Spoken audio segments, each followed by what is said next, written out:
Good. Mine How's are. the audio? I have been checking, and it's looking good. Cool.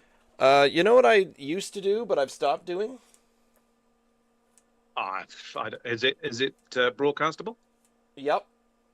Oh, no, I wouldn't Well, like to because guess. with I used to do a quick little rinse of the cans because sometimes there's just Oh like yeah. a little dust or a little trickle or something like that, and that was either gravel or spider's eggs that I got out of the top of one, but it is now removed. So with an absence of spider's eggs, away we go. When guessing, it was the Lunn's Mill one or the Keith one because the Tangerine Blonde by Nine Locks is very new, is it Pretty not? new. You are correct. Yes.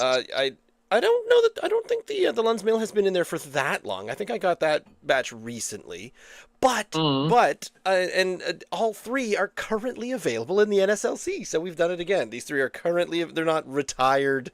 I'm afraid of a couple of the ones in there being. I think they're very well retired beers. Well, I wish that you would have sent me that information maybe, I don't know, like yesterday, so that I could have bought the third can in the NSL. I know you assumed that I already had it because I gave it to you, but as I found to my chagrin when I went through my stash when I got home from work at 7 o'clock, oh dear, I think I must have drunk that one, Well, knowing that because it's available all the time in the liquor stores, I would be able to mm, hot foot it down there and pick one I'll up if we when we decided to do blondes. I'll tell you what. There are more blondes in the liquor store, and even more blonde ales. So we can go back and Lovely. get some more in the future and do that one again. But if you had this one and don't have it anymore, that tells me that you and your lovely Rebecca have drank 8 cans of this. Or no, wait, 11. No, no. Uh-oh. Um, I believe, I believe I got them in a 4 pack, not Okay. an 8 pack. Yeah, they might have been on sale because I'm cheap. They might have been on sale, but I don't recall buying them in any in any great quantities. Great So it quantity. must have been a 4 pack. Okay. I'm thinking. My point Yeah. is, you have had that one previously. Yeah, that's your point. Do, Absolutely well made. and Yes, yeah. what Now, do you I'll wait. recall? Okay. Yeah, I do. Okay. I do. Spoiler alert. Spoiler alert. Did you? All right.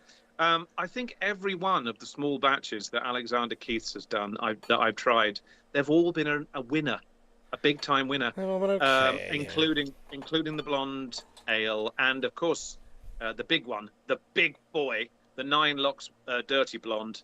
I think I remember thinking at the time, my God, this is giving the Dirty Blonde a run for its money. It was really good. So with that in mind. With that in mind, I am Ross, joining you as my co-host Ian, and together, with an abundance of blondes in front of us, we are attempting to drink Nova Scotia dry. Take that as you will. In fact, I have one more blonde than Ian does, because despite the fact that Ian was the one who supplied me with this, because I don't often think to myself, aha, I'll get that Alexander Keith's product for tonight. You brought one around and said, oh, we'll have this. I had it and it's fine. So we'll just have to, you like to infuse the small batches occasionally into our rotation, which is fine. It's nice to throw the little companies a bone. You know, this Alexander Keith, he could probably use the dollars and whatnot. He hasn't thought of a nice creative name for his brewery yet. I think you should go with the Stag and Horn Brewery. That sounds like an English pub. It does, yeah. Stag and Horn, doesn't it? Or a British pub, anyway. Maybe not The specifically Longhorn Stag. English. Anywho, Yes. blondes. I'm getting better with blonde ales. I think I know what to expect. I'm almost always disappointed because I found a couple of blonde ales that I really like, and they seem to be what is supposed to be happening. But at least I know ish what I'm judging or going on. I don't know how to put it. I'll echo that because maybe up to a year or two ago, if you'd have said, "Do you fancy a blonde ale?" I really wouldn't have been that enthused by the idea. But of course, I mean, I've just mentioned it again. I'm going to mention it several times, I think, over the next hour or so. The Nine Locks Dirty Blonde is so flipping good. Mm. And even I have to say it, the Dirty Blonde Light ain't too shabby either. And off the back of that, I've tried a couple of other blondes, and I'm like, you know what? Quite like these. There's so much. There's so much more to them than sort of lagers and pilsners, and that's what I do like about them. At least they've got some personality of their own, and I'm sure we'll go over that. A bit more body to them. I would Yeah, think. And yeah. I'm always confused as to what to do with these well, certain light beers. We occasionally get ones that are like, here is a session IPA, and it's got its own name. You know, it's completely different from everything else. But if you've got the Dirty Blonde, and then you've got the light, or the Dirty Blonde Light, and then there's the Toller Gold, and then you got the Toller Light. I don't know to compare lights with other lights, or to compare the light blonde with the blonde. Like, what would be the most logical way to judge what's going on there? I don't know. Can you even judge? I mean, they're like yeah. I don't think it's fair to you really cannot say here's your 5% light beer and sorry, I beg your pardon, your 5% or 5.5% regular beer, and here's the 4% light beer in the same by the same company. Well, which one do you think is better? Because that's really not fair, is it? Because you wouldn't think, but honestly, we've had a couple. And what were we doing that one night where we had the session ales? Was it session IPAs or session ales? And there was one, and they were all like 3.5 or 4.0 or less. And the first couple were tasteless, but then finally there was one, I think it was Tuscan Falls, and it was just, and even though it was a much lower alcohol percentage, the flavor was all there. So I said, aha! And so a light beer doesn't have to taste like you're drinking a light beer. So you can compare like for like, light for light then, even though they were in slightly different genres, beer genres, were they not? They weren't all light lagers or light pilsners. But at least then they were all in the sort of 4% range, which of course, I laugh at this often. In Britain, a light beer ain't 4%. Your regular ales are 4%. I know. It's just in Canada you call a 4% a light. No wonder you're all. I'm not going there. No, you're all drunkards, and that's from a Brit. All of us, 100% of us. Speaking of, first up. At our lowest today is at 5.0%, comes in the Nine Locks Brewing Company. Of their Summer Blonde series, you can get a case of 4 blondes. There's watermelon, tangerine, raspberry, and I can't think of the 4th one, but you can get a case of them, and it's all the blonde, and it's just the 4 different flavors in it. You haven't seen this? It's you got to go past the individual cans. Go into the box section at the back, and there's a couple. There used to be, the great days of the Sober Island 4-pack. Toller still does a mixed pack of the lagers, and what was it? Pump House used to do a fantastic one. Siemens, I think Siemens, whatever that one is. However, this is one of the 4. And it does say, way down at the very bottom there of the can, beer with tangerine flavor, and they seem pretty serious about it. Ingredients: water, hops, malt, yeast, natural flavors. So we have to assume that there are some tangerines in here. Now, on the side of the can, now the can is orange. This is just an orange can, tangerines all over it. So if this doesn't have a fruity flavor, then I'm going to be very disappointed. Light, crisp, effervescent, and quenching. This seasonal Nine Locks Blonde is a North American-style Weizen, brewed with Canadian wheat and barley. Bready, grainy wheat notes give way to a slightly tart, acidic finish with a refreshing hint of tangerine. I'm worried already. I'm excited about bready. A nice blonde, a bready, grainy blonde up front. I'm hoping it's gonna have the bits to it, but then slightly tart finish with a hint of tangerine. If that was tangerines are really sweet, aren't they? I mean, of all those tiny little orange things, the satsumas and the clementines and the tangerine. Yeah. To me, the tangerine is the sweetest of all of them, I think. So hopefully this is going to be little sweet. Yeah, but based on the description of they're saying, I mean, should these all be loaves of bread instead of slices of tangerine? I'm gonna Okay. quickly check what's going on. Light, crisp, effervescent. Yeah, okay. So on the website on ninelocksbrewing.ca, the description of Tangerine Blonde is exactly the same as what is on the can. So that's rather nice. Although I do like sometimes getting. I mean, you're limited to. Are they, Roz? Do you know whether they've just used the Dirty Blonde base and they've just added notes or hints of other stuff in there, rather like our friends at Two Crows did with their stout series there 2 or 3 years ago, the Mambo series, where they used their stout, I believe it was the Russian Imperial or something, and they just added flavorings to it to the base beer. Is that what they've done here? That's because what... it's so. I mean, it's not necessarily.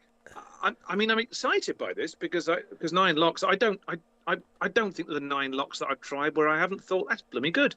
There might be 1 or 2, but if that's what they've done, then I probably will need to go and get the box. Now you've said that, and probably try all of them.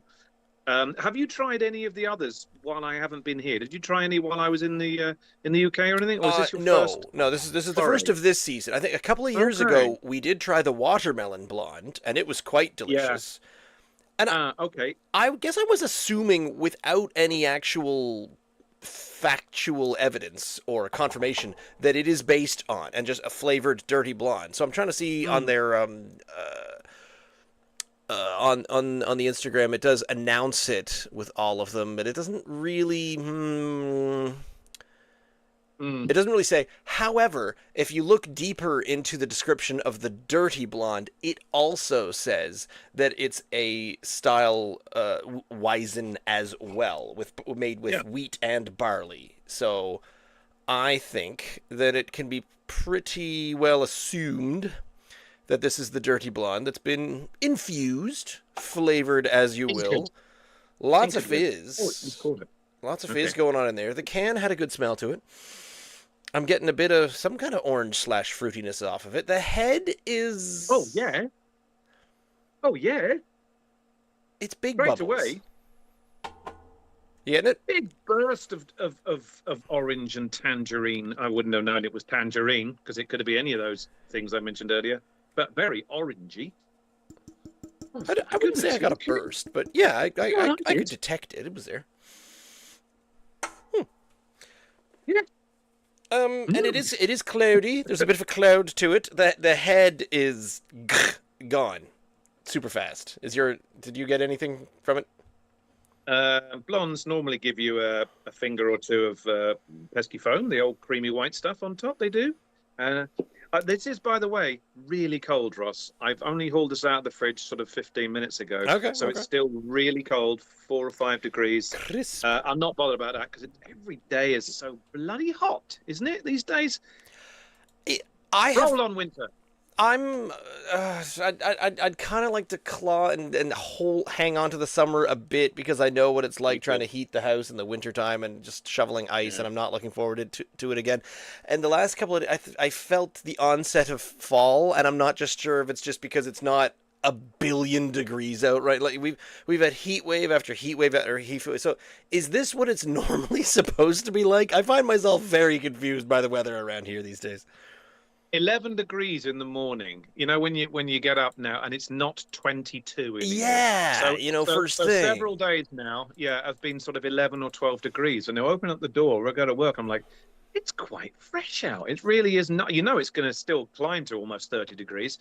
But at least the mornings are really pleasant and slightly dewy on the car as well. You're like, okay. I've noticed I get up early and get my daughter to work. So the forecast, since we're talking about the weather, the forecast for the next few days, daytimes are between 27 and 29 for the next 6 days.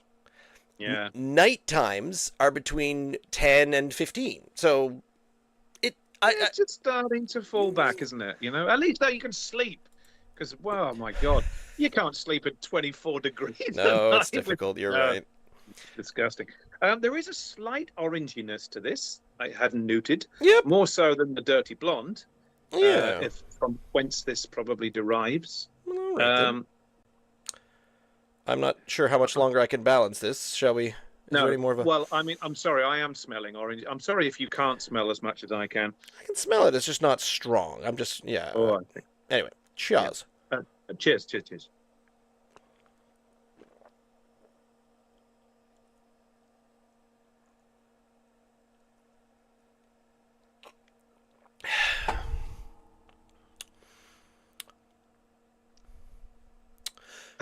Yeah, subtle notes of tangerine flavoring. Yeah, it's not smacking you in the face. It's not an orange juice. It's it is subtle to the taste, but still quite sweet. It's I was hoping it was going to be slightly sweet, and it is. I thought it was going to bash you in the face, but what I like Mm. is the breadiness, like they said, the wheat Hmm. beer, the Weizen Yeah. up front is freaking delicious. This is a subtly orange flavored Weizen, and it wasn't quite what I was expecting from Nine Lux and a Tangerine Blonde. Because I mean, I was expecting they're just we put 8 tons of clementines in here, go sploosh, and just bonkers with zest and flavor. But that is I now I think I need to get the case of all the different blondes because Yeah, if me it's too. that subtle can to can, Mm. then you've basically just got a case of mildly flavored dirty blonde, right? Well, then, but you said you rather like the watermelon one. I don't know whether they've tinkered with it or not over the last year or two. If they're doing the same pack every summertime, uh, I seem to remember doing the watermelon one with you, and I found it quite bland.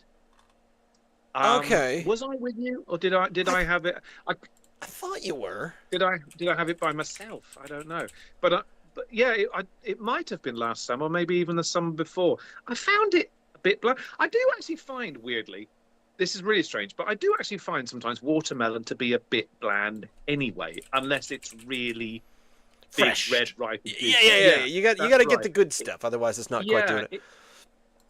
it can be a bit bland, a bit tasteless watermelon, unless it's really good stuff. This is not. I don't want it to be orange juice, Ross, but I wouldn't have minded if it was slightly sweeter and slightly more tangerine. Me too. Me too. So here you go. This year's blonde mixer. They do mix it up with flavors every year, but this year's is peach, watermelon, tangerine, and blackberry. Yeah, so peach was the one you were escaped your memory there. Yeah, that was the one that I couldn't think of that was part of it. And I knew in previous years they've done a strawberry blonde as part of it, Okay, and some different ones. right. So it's I like that they mix it around and do some different things. But Yeah. honestly, of those four, I would expect blackberry to have the most prominent flavor, and I would expect tangerine to have the second most flavor. Because it, I can't quite imagine what a blackberry? yeah, Not blueberries. Blackberry. blackberry, I Blackberry wine Br- I've had. I don't think. I mean, we've had brambles. blueberry beers in the past. I have not had a blackberry beer. That I can No, that I can oh, recall. though there must No, be some good no. ones. Nova Scotia blackberry beer. Because there's Did you ever brambles used to go? everywhere. Did you ever go and pick blackberries Uh, as a kid or even as an adult? as a kid and as an adult, yes. Ah, okay. Strangely, I have memories of doing it when my family visited friends when I was very, very young.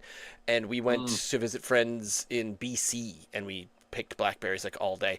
But also mm, my daughter's grandmother, so my ex-partner's mother, she lives yeah. on Pictou Island, which is just off the coast of Pictou there. And that's all off-grid farming and whatnot, and Mm, patches, just patches, wild blueberries, wild blackberries, and she's got a big raspberry patch there as well. But the wild blackberries, oh, mm. so good, very Yeah, delicious. I wouldn't wear this T-shirt if I were doing it, but I do remember there was an old disused railway where on my way to school when I was in my teens and maybe even earlier than that, and we used to stop off there for maybe an hour or two, just walk down there and spend Oh yeah, just an afternoon in the summertime just walking up and down this disused railway, climbing as far over as you can over the over the nettles and the brambles to try and reach onto the stuff that people hadn't already picked walking down the trail there. Oh my God, my mum used to make blackberry pies, and you would always get you'd have to wash them first. I mean, the temptation, of course, is to eat them straight off the bush, and you did. But you just don't know because there's the little there's white ladybugs and beetles in it. It's fine. It's protein. That's what I mean. Worms and maggots and things that are crawling through them from time to time, and you just didn't know. Delicacies in certain protein countries. In there as well. Absolutely. Yeah. Chocolate covered grasshopper. Yeah. Get it in you. It does also say around the top of the can there. It does say unfiltered. So I think that's why we're getting a tiny little haze to it. Yes. Well, as is. Correct me if I'm wrong. Isn't the Dirty Blonde, the regular Dirty Blonde, that's unfiltered, isn't it? I think you're right. It's very, very hazy, like this. As this is. Yeah. This is good. This is delicious. I like you was hoping for a little bit more flavor, but tiny bit. It warns you. It tells you on the can. If you can be bothered reading the fine print, and it says hint of tangerine. So yep. On the can, this is a Weizen blonde, a barley and wheat blonde ale, and it has a little bit of a tangerine flavor to it. Very well balanced. The tangerine is there. Like I said, I don't want this to be a blooming orange Fanta. I want it to still be a beery, and it's a blonde ale. It's doing what it says on the can with a hint of tangerine. It's quite delicious. It's very refreshing. I would have another one. Thank you very much, barman. If you don't mind. I would definitely want to try the spectrum and work my way through. Yeah, me too. Because I'm not. Me too. I wouldn't just sit down with a tangerine or an orange or anything like that. Oranges aren't my favorite fruit.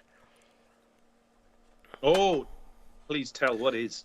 Well, and that's just it. Of the spectrum of the four, I think if the first one I tried was the blackberry, and I liked it, I would say more. Give me more. Right. But if I tried this one first, or maybe to a lesser extent, if the watermelon and the peach was kind of just as subtle of a flavor as this, I think I'd say let me try the other ones too. But you still taste? Can you still taste the orange though once the beer has gone down? Because I can still taste it. I can. Yeah, it is there. Yeah, you're right. It's still there. It's not overpowering. But it does linger. It did say I know. that. I've just had orangey stuff. A slightly tart, acidic finish with a hint of tangerine. So it is on the finish. It is right there. It is exactly. This is science. They scienced the piss out of this. And made it just the right way. I'm appreciative that it is as it says on the can and on the website. This is as advertised. Well done. 9. I mean 9 for 9 locks. They get 9s all the time for 9 locks. I think I could go as high as 9.3. I think there's very little that I can think of. Personally, I'd like more flavor, but they told me it wasn't gonna blow my face off. So I can't fault them for that. Well, the fact that it is lingering, it's not going away. Then I'm just drinking it, and it's very, very balanced. The flavor is there immediately, but it also hangs on in there as well afterwards. This is really good, and it's well balanced, bready, like it said, wheaty as well. Although, give me a nice give me a hazy IPA. Nice IPA. But that's the strong flavor on the hazy IPAs they use words like bursting, chock full of this, and we stuffed more hops in here than was reasonably possible. The reason why I think I'm led to believe that 9 Locks Dirty Blonde is, I think I've read this on several websites recently, the #1 best-selling craft ale in the whole of Nova Scotia, and that includes the Garrisons and the Propellers. I believe I'd read that several times, so there's probably some truth to it. It's easy to see why so many people like a blonde ale. I think because that's true. It's not overpowering you with something crazy distinctive or current. It's like a gateway craft ale, if you will. There's more to it than the regular old, like I said, just generic lagers and pilsners and kolsch's. I don't want to piss all over Kolsch's or Lager or Pilsners because there's great ones. Don't get me wrong. They But there is bite. They're something bitter in a way that ties over different things. But the blonde ale is the smooth introduction. It really is, and it's easy. It's easy, and it was the bite back. It was the sort of competitor to the when the lagers were all flooding the European markets, and the Belgians said, "Here, we're going to do something slightly different here," and they sort of introduced these blonde beers. They're not very old. They're just, it's only whatever it is, the last 100 years or so, these things started popping up. But it's nice to see that people are doing fruity things with it as well. And I really like this, but I'm not excited by it, Ross. But it's just a really nice summery drink. A hot day, very refreshing, and it's sessionable, I think. Do you know what I noticed? I noticed when I was in Brig and Bark the other day that there is a new summer radler. Okie dokie. So there might be a radler or two we can try out soon. As I think radlers have sort of a little bit fallen out of popularity, out of what people are making. The church is making their two shandies. Shandies and radlers are pretty much exactly the same thing. Moosehead's got their radler. Oh, Good Robot has got a pineapple radler. Well, wow. We'll have to get our hands on that. Holy crap. So, yeah, we can try the Good Robot. A couple of radlers coming up soon. Excellent. Lovely. I'm sticking with a 9.93 for that. I like it. 8.85. Fine. Now. Right, good. Next up, at 5.4%, from the Lunn's Mill Beer Company out in Lawrencetown, Nova Scotia, is the Charming Molly Blonde Ale. And again, I love that. It's just sort of colored can, but they stick with their logo of that beautiful the bottle-shaped tree. I was going to say tree-shaped bottle. That's not quite right. It's definitely a bottle-shaped tree, and I do love that one. So this, what do we have? Oh, it does have it on the can. Let's just check to see that it is. Yeah, it's about the same as it is on the website of lunsmill.beer. Crisp and light-bodied, this blonde ale has just a hint of hops and a slightly sweet, malty character. Interesting. Hints of things. Hinting. Mm-hmm. It does seem... Well, that's what a blonde ale traditionally is, isn't it? It's a tiny bit hoppy and slightly sweet and a bit malty, which is probably why it's covering all the bases, which is why it's so bloody popular and a really good gateway beer for your craft beer newbie. I have got a bit of everything in there. I have converted several people who thought that Stella Artois was the best beer they'd ever had to getting into craft beer by serving them a few blonde ales from local establishments. Wow. Stella Artois, of all the beers you could have picked. We've tried. We've tried to cure them in our own way, and oh my God, they're just... Okay. They're very stoically into their Stella. And it's been a while, actually. Stella's. It's got... Oh, my. It's got I don't know, it's got sort of an image. If someone is just a Stella Artois drinker, I'm just thinking, oof. Yeah. Oh, I know what you're saying. Yeah. There are two of this Good Robot pineapple lime lager. Oh my! I'm so excited about this. This is rather good. Why aren't you remembering what? It's not telling me how many are in my local one that's close to. Check store availability. Get back here. Tell me to. Set as my store. It can't find New Minas here for the life of itself. This is really irritating. Ugh. Mm.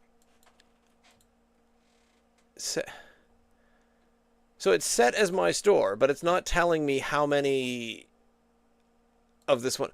Anyway, regardless, I'm still trying to fit all of the Lunn's Mill in my glass here. It is a much more golden color, almost a copper. Look at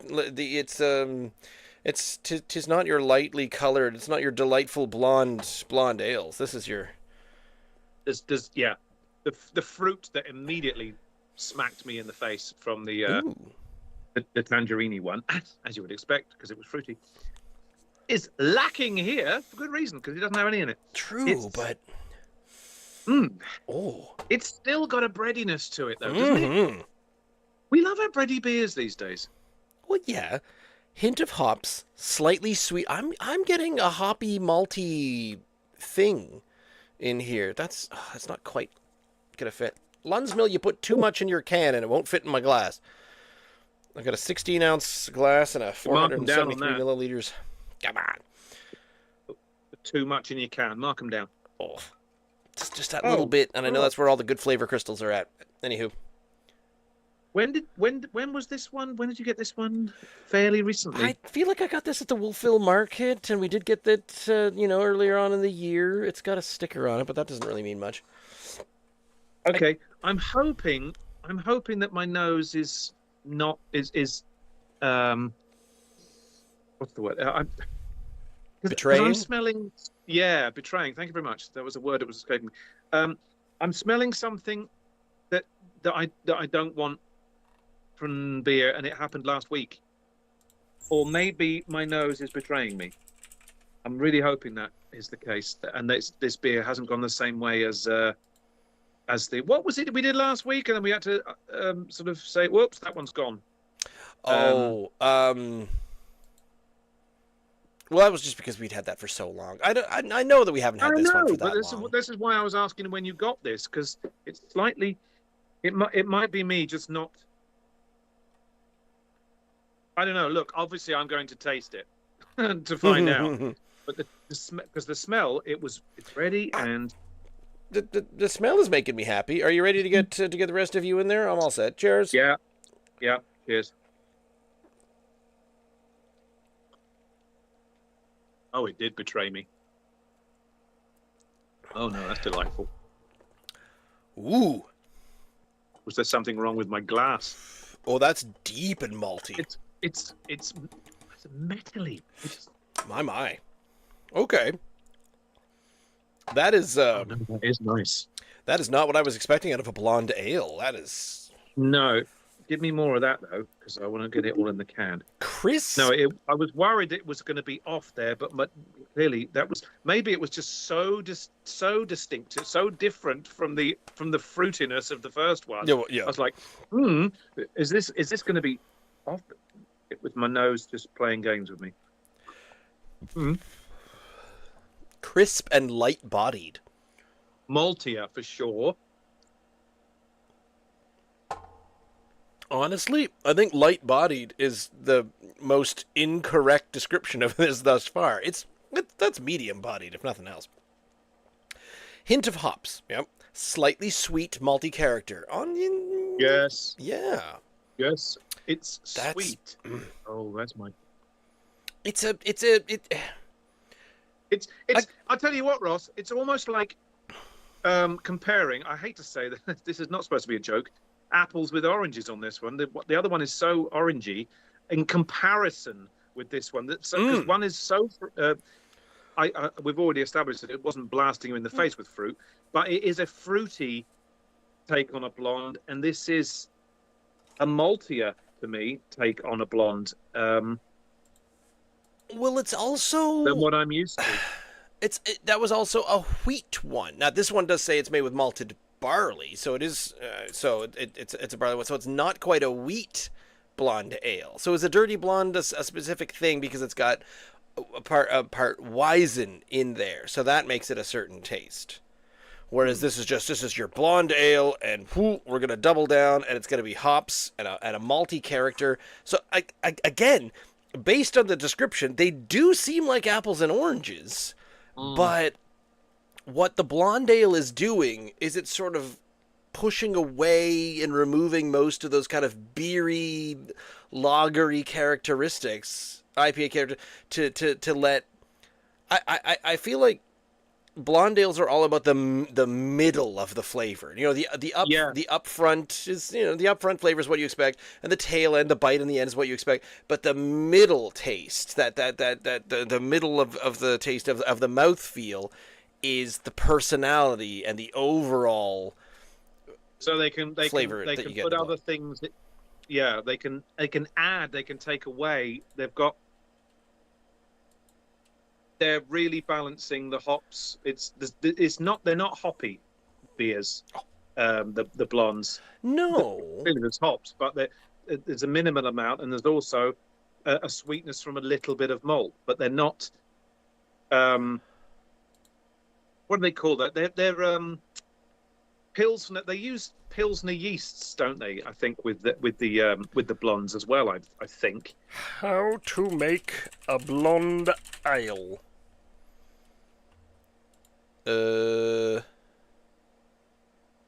So they're still pilsner-ish. This is. I don't. I'm not quite sure what to make of this. I'm not either. I'm going to continue drinking it because it's easy to drink. Yeah. It's easy and delightful Yeah. to drink. It's very curious though because we haven't had it. Would I call this a heavy blonde ale? This is just a blonde It ale is. with a lot of mouthfeel and a lot of body to it. It's delicious. What did you say? It was 5.4. Mm. Yeah. Feels. It feels kind of like it's got a lot. Like it's got a lot going on there. This. I don't think I could drink too much of this, to be honest. It's more. It's fuller bodied than I'm expecting Yeah, it and to be. it's saying that's supposed to be a crisp, light-bodied thing. And I'm like, no, you're not. You're not crisp or Yeah, well, light-bodied. I'm fine with There's that. plenty to it. Yeah, you know when you there's nothing worse than just having a piss weak beer. This ain't it. This has got some ump to it. Yeah. Yeah, it's like I mentioned this quite recently. We have crisp ciders, Yes. right, and they're all usually sort of in the 5% range, and then in the UK, Rebecca's not familiar with it. She's familiar with the term now because I've used it several times. There's a rougher cider, and it's called scrumpy cider, and this is this is an unfiltered, rougher cider, usually in the sort of, well, can be upwards of 8, but it's stronger, it's more distinctive, and locals really go for it because it's just got more about it than sort of the generic filtered ciders that flood the market. Yeah. This is almost like a rougher. This is a blonde. pub ale. This is a real Yeah. kind of here you go. That'll put some hair in your sphincter right there, chum. The thing, what I would say is, blondes are, they are sort of easier to drink than some of your craft ales, typically. So therefore, they are quite popular for the new craft ale imbibers. This one, I think, might just have them thinking, I'm not sure. This is more of an old school craft ale. It's a bit. This is drunk a bit in the like past. a port to a red wine kind of thing. This feels fortified. It's thick. Yeah.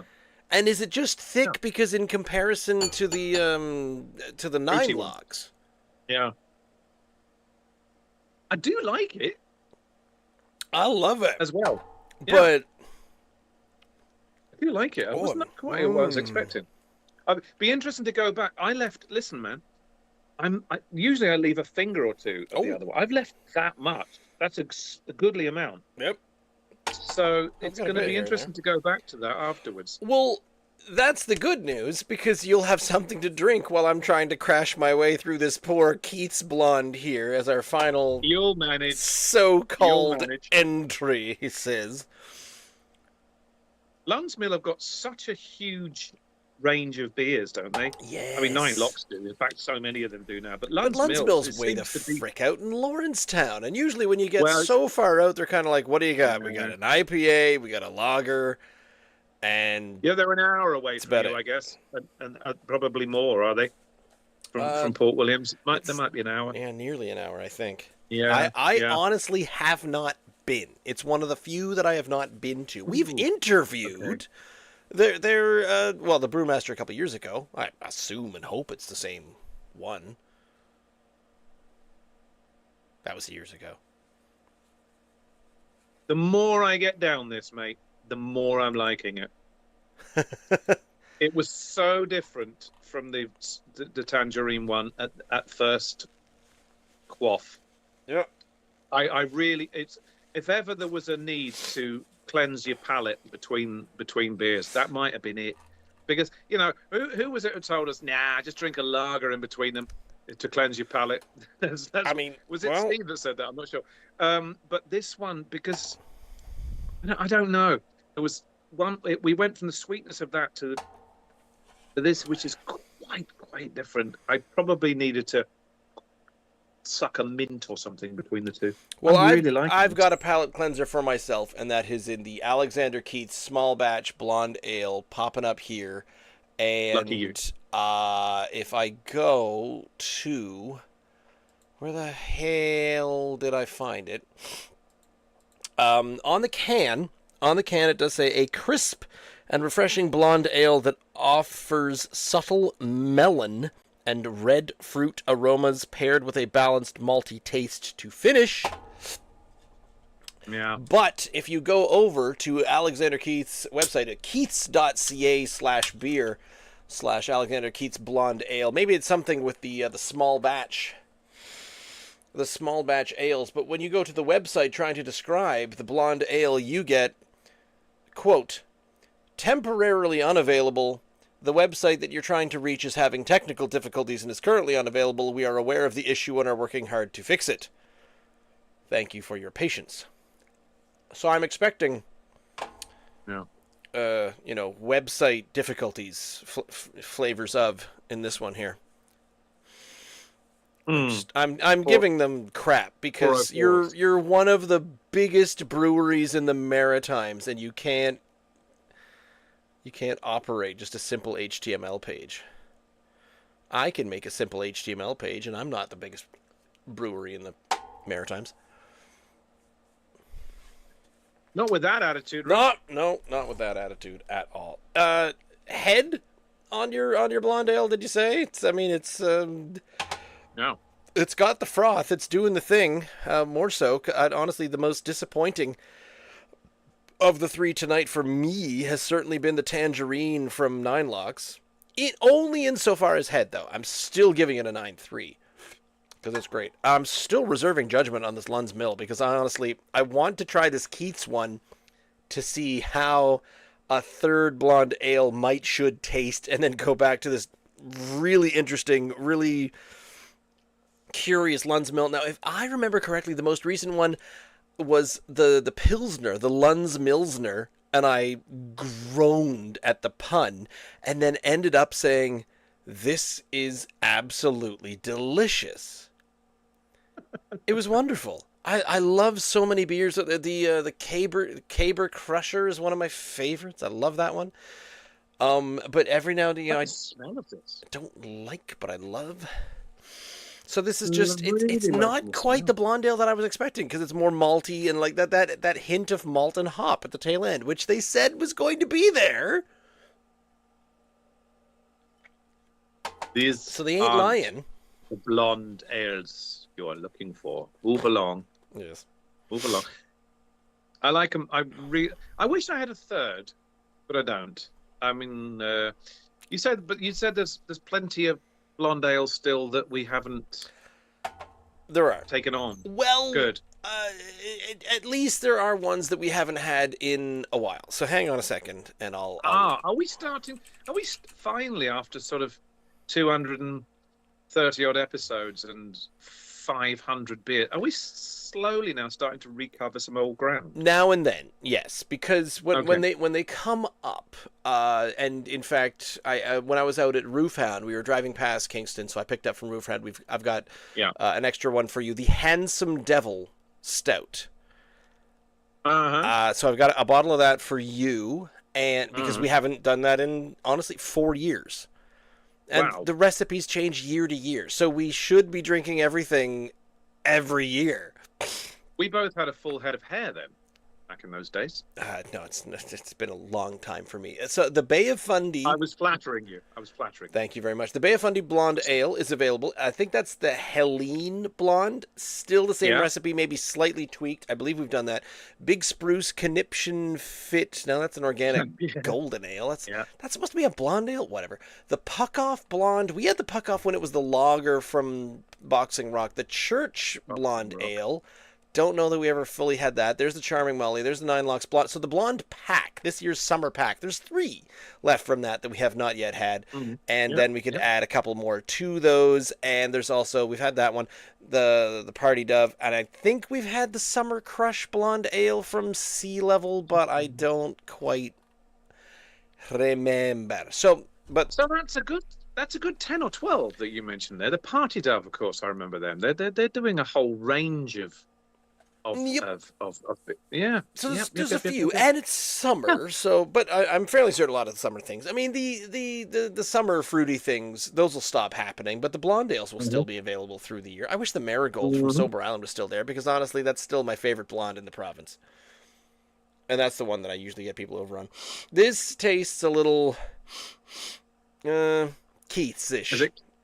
Okay. just a bit. Hang on. Okay. I remember liking that a lot. Oh, good on you, mate. Look at you swig that down. Mm, Good amount. Was it citrusy? no.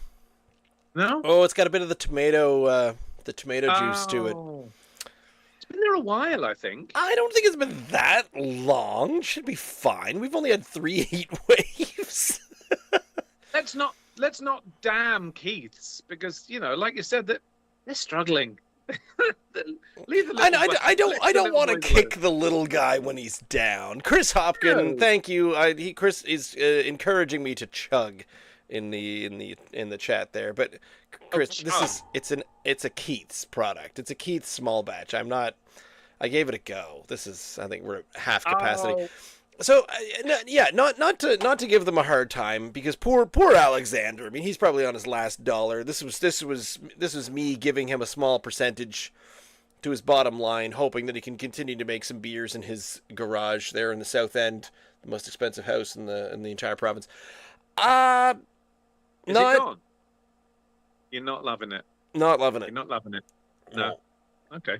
Well, that's fine. Like you said, I think they can survive without 2 thumbs up from Ross Chapman. When I'm out at a place and the only thing available, and this has happened several times, mostly in the city, that's really kind of posh-ish or weird venues, when the only thing available, we've got the Lunenburg coffee stout from the small batch from, and I'm like, fine, give it to me. It's not the best, I quite enjoy that, but it's all right. It's fine. Is it better than Molson Canadian? Yes. I should hope so. Honestly, would I rather have an Alexander Keith's like India Pale Ale, quote unquote? Maybe. Ooh. Okay. So I don't know what's going on with this one. It's not really resonating. It's not hitting what I feel. Subtle melon. I don't even know what the hell a red fruit's supposed to be. Cherry and what, like passion fruit? Well, did you say it's no longer available, or it's not available in the liquor stores right now? Is it available in Keith's? No, you downtown can itself? go and get a pack. Get a what the heck is this? Is it 24, 20, 24, 48, 12? 12. You can get a 12 pack of these 355s at the LC right now, today. I don't want 12. I sure don't want 12, not after this one. I wouldn't have bought 12. I wouldn't have bought 8. I would have bought 4. So they must have been on special. Maybe they're trying to get rid of them. But this is a 355 milliliter can. I don't think they do a 4-pack of 355s. I'll have to take your word for that. It was probably on sale, but you might have bought 12. Okay, maybe I did. And if I bought 12 and I enjoyed them, Because And maybe that was a way back. Maybe it was a year ago, Ross. we had we've had a couple of lagers. Sometimes the Good Robot lager. I bought the 12-pack of that. The Jake's lager from Nine Locks, the one that I Jake's did Lager. Century Club in. Yeah. I liked that Yeah. one. And sometimes with some of these, the only way they're available is in a 12-pack. So we have to make that sacrifice just every now and then of drinking Absolutely. the other 10. I've almost finished 3.5 liters of my lager. my Lamb's Mill. I really like this, Ross. Yeah. Well, it's going to taste even better after this Keith's nonsense. It's really weird. It's not weird. It's not like, oh, this is really weird. It's. I wasn't sure about it at first, but the more I've been drinking and listening to you quaffing your gaze makes me appreciate this even more. But I'm going to go back to my fruitier, supposedly sweeter Tangerine Blonde now, and this might be quite stark. Do you know what I think it's going to be? I think it's going to be light-bodied. And it is, and it's way fruitier. This is a massive summer drink. It still hits. Tangerine Blonde from Nine Locks. From everything it describes, that still hits as a 9.3. It's fabulous. This Lunn's Mill, this hits. It's doing mostly, the only thing that it's doing wrong is saying that it's light-bodied, because yeah, it ain't, is it? Honestly, if you said crisp yet complex, or even just crisp and medium-bodied, I would smash it up there. But honestly, that's gonna cost you a couple points. Telling me it's light-bodied, and then you hit me with this malty goodness. It's not overwhelmingly malty. It's still really nicely balanced. I'm just finding off the back of the fruity number, it hits harder, and as a result, and it's plenty flavoursome, without having anything massively distinctive to hang my coat on, like the tangerine, if you know what I mean. It's just a really nicely balanced, pretty hearty drink. I'm going to just hanker down to an 8.8, so it's 0.05 less on my. Now that for the Lunns, that's a I'm thinking the same thing. A hair's breadth, isn't it? A hair's breadth away. I think the Tangerine Blonde for me is an easier drink on a summer's day. But that's not to say, of course, I mean, you don't have to reserve blondes for summer's day. This is a good all-round beer. The Lunn's Mill. What's it called? Charming Molly. Charming Molly. Do they aim this, I wonder, at summers? Blonde ales, typically, are they thrown? No, you can get them all through the year. Right. Clearly, the Nine Locks fruity numbers are very seasonal, for sure. If Lunn's Mill sell this all year round, I think I'll be buying several. I really like it. Yes, I'm going to agree with your 8.8. And honestly, the Keith's thing, this blonde ale that they're trying to tell me is what's supposed to be in here? Crisp? No. Refreshing? No. Subtle melon and red fruit. I'm not even going to try to pretend I know what a red fruit is. Strawberry, cherry, raspberry, maybe, but tomato. Tomato's a red fruit. If it tastes of tomato soup, we know there's something. Do you know what? You are absolutely right. It does taste of tomato soup. Paired with a balanced malty taste to finish. No. None of that. None of that. Okay. 6. Okay. There might be something wrong with it. Shame. I hope so. I hope so. If you bought a case, a nice icy cool case tomorrow, I would probably give it a try. Wonderband Alice, hello. Thank you for tuning in. I'm glad you're enjoying our fine show, and honestly, I would put fine in quotation marks. But thank you very much for tuning in. As I With a caveat. Yeah. Oh, 6. Tangerine Blonde. I like. I finished the tangerine. I still have a tiny amount of the Lunn's Mill, and I think I need to keep that for after I finish this ridiculous game. God. Why did I allow you to bring this to my house? What have I done to deserve this? I know. Look, small batches from Keith's. When you sent that earlier on today, you said, "I think I'll give this one a whirl as well." I was thinking, I know your thoughts about small batches. You're not massively on board with them, and I understand because.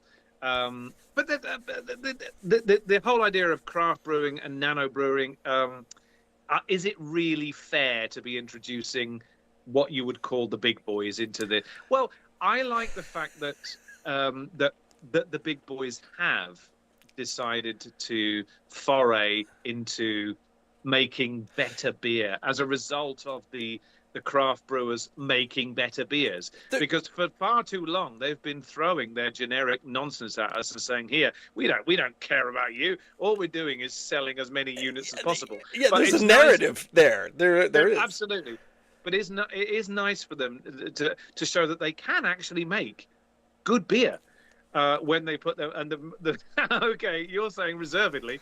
But no, I found that some of the small batch stuff that the big boys are putting out has been really good, and that can only be good for the consumer. Maybe not necessarily good for the craft brewing business, because the craft brewers are like, oh no, we don't need more competition from the big boys that are going to take away even more of our revenue, because they're now sort of eking into the market that we are making for ourselves. And I think that's my problem with the whole thing. Yeah. Is if the small guy craft brewers are making this rather delicious stuff that we are, giving pretty solid marks out of 10 for, whereas the people or the companies, the large companies that have just been chucking swill at us year after year, decade after decade, and here you go.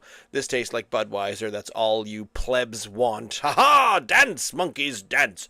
But finally, when they say, oh, people are into this craft beer thing. Fine, we're going to make a craft beer here. Have our sludge that tastes slightly less acidic and toxic to you.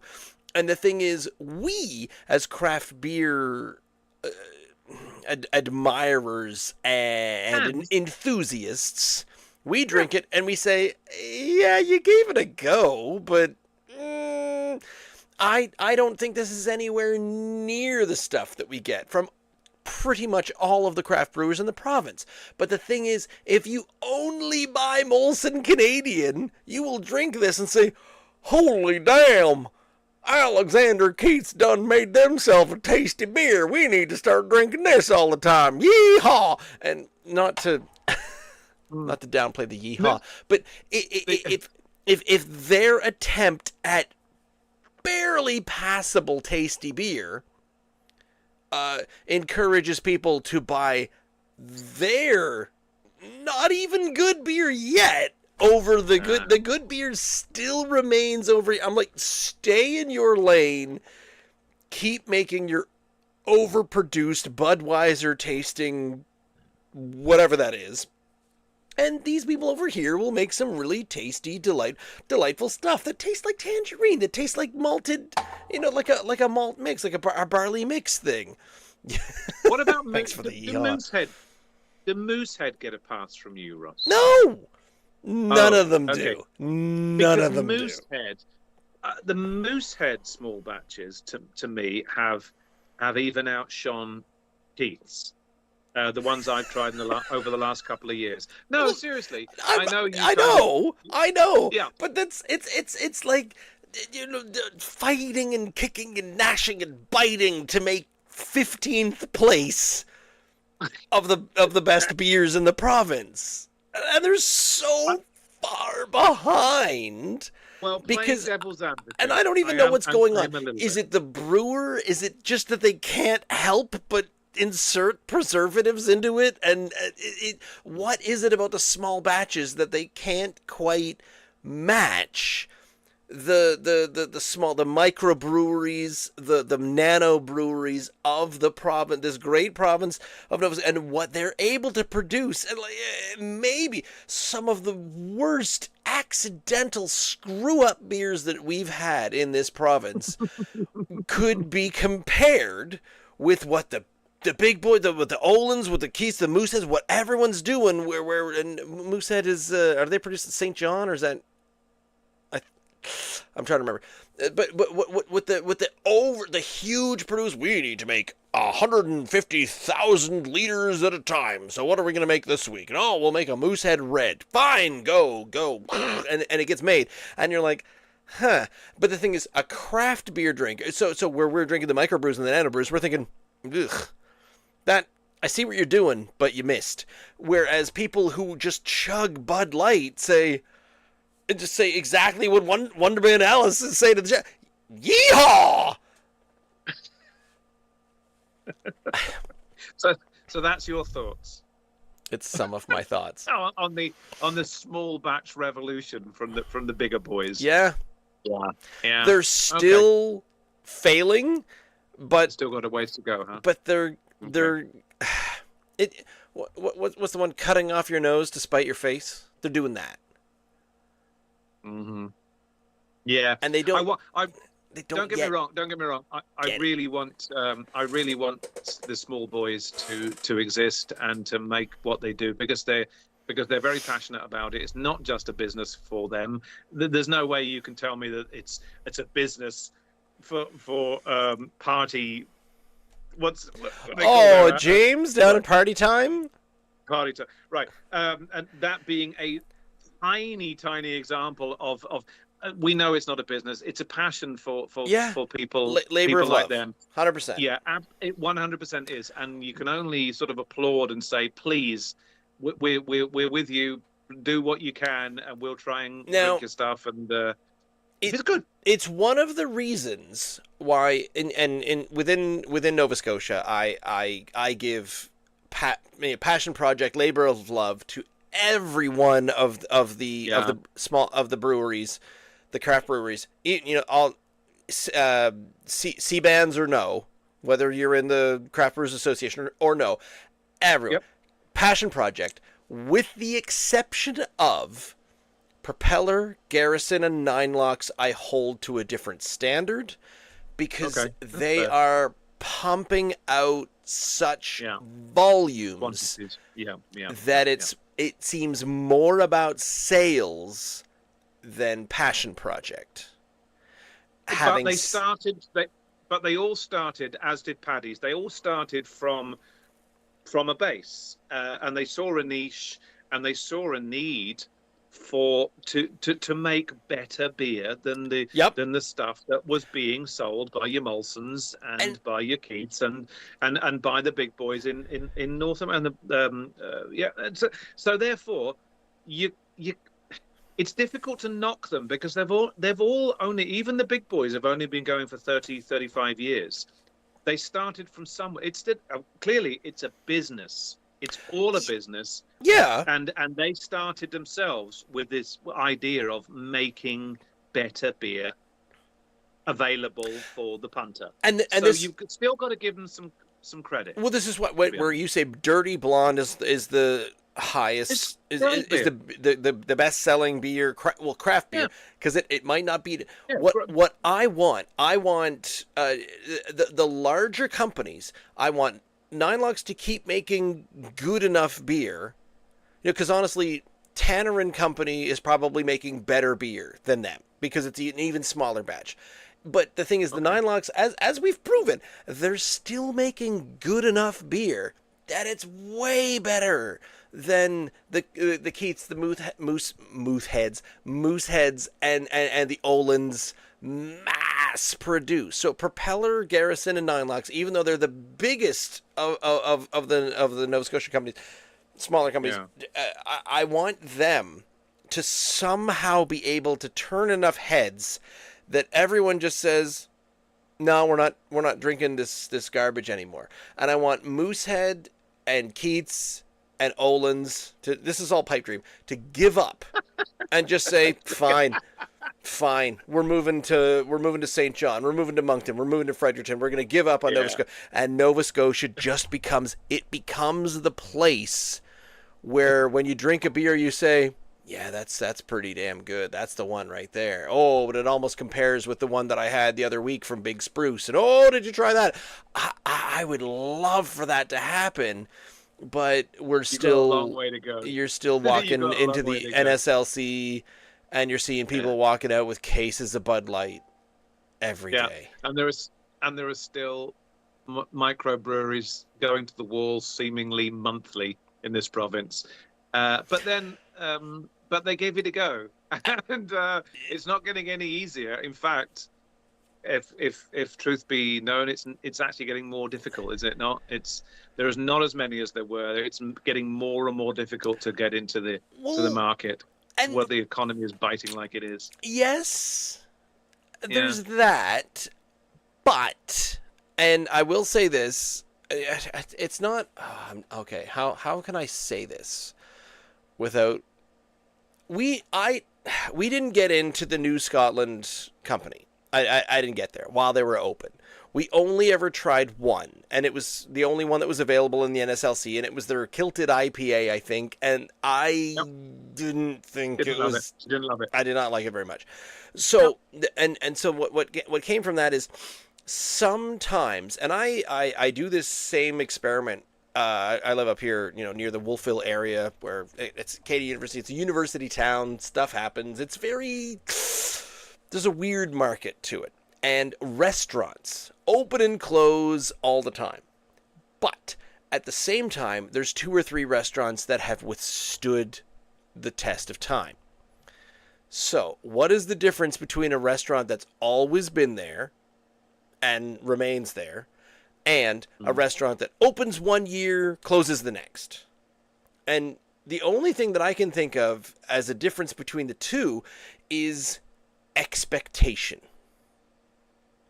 Because a restaurant can open and say, we expect to have people come in and we'll pay our staff and we'll put out a good product and people will enjoy it and they'll keep coming through.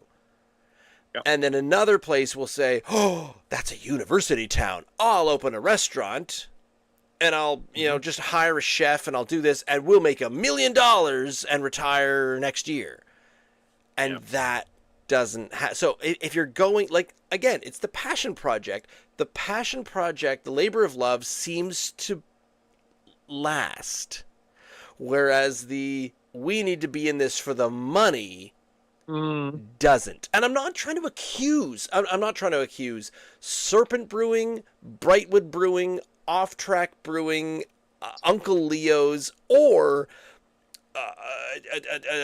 New Scotland Brewing Company of only being in it for the money. I'm not trying to accuse that, but it's been my experience of just watching a small town deal with restaurant turnover, where you don't last if you're expecting big profits. You last if you just keep going.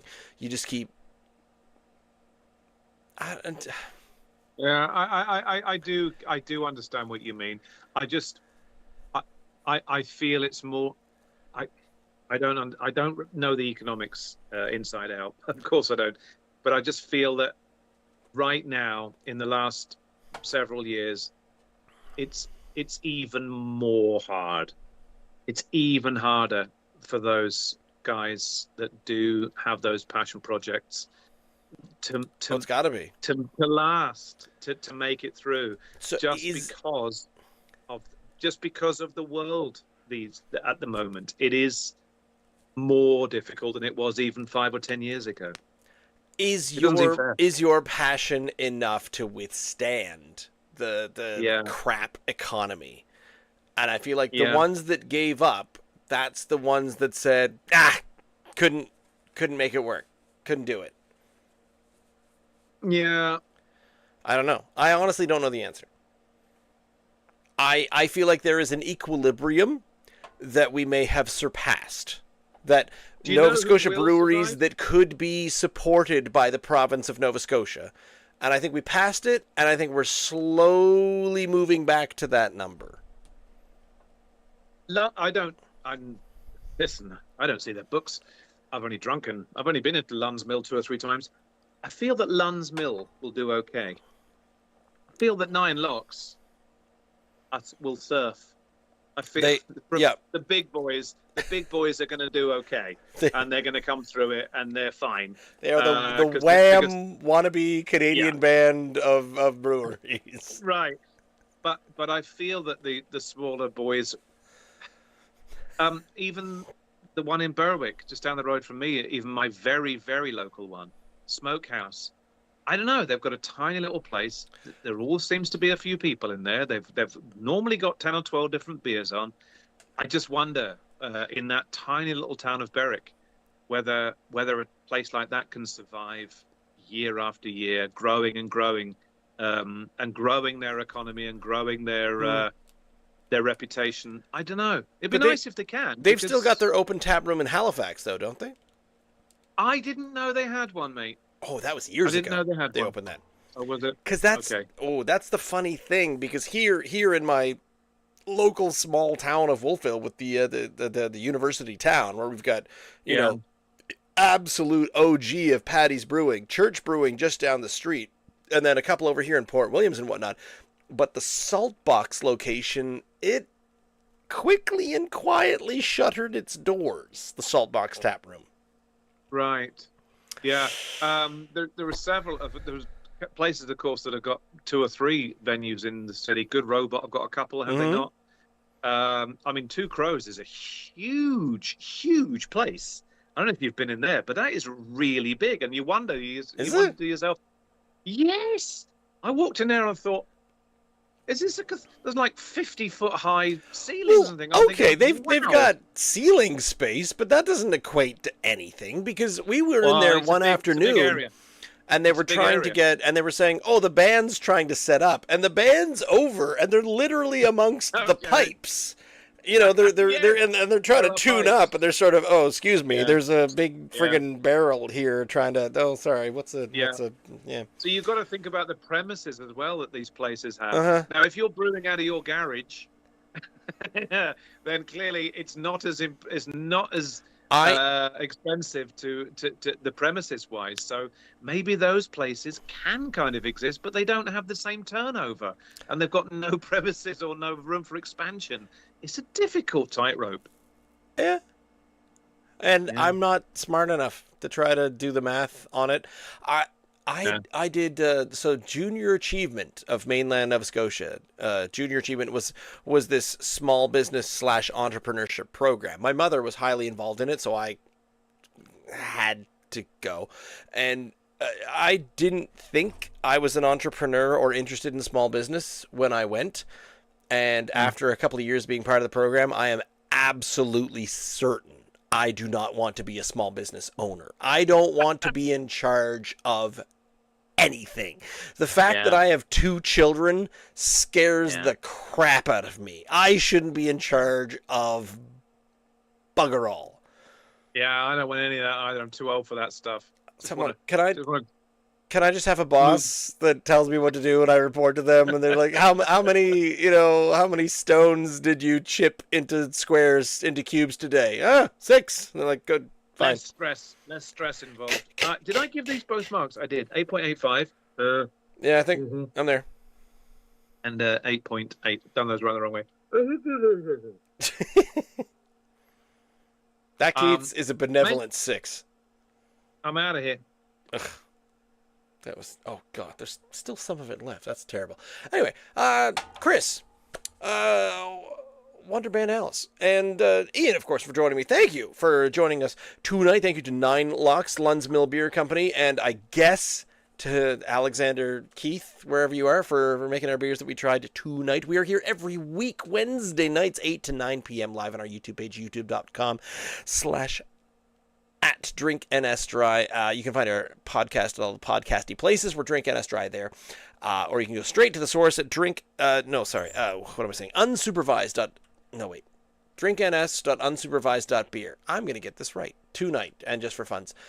So, pop a like and enjoy as you can, but we're here every week. So thank you for stopping in, and we'll see you next week. Good night.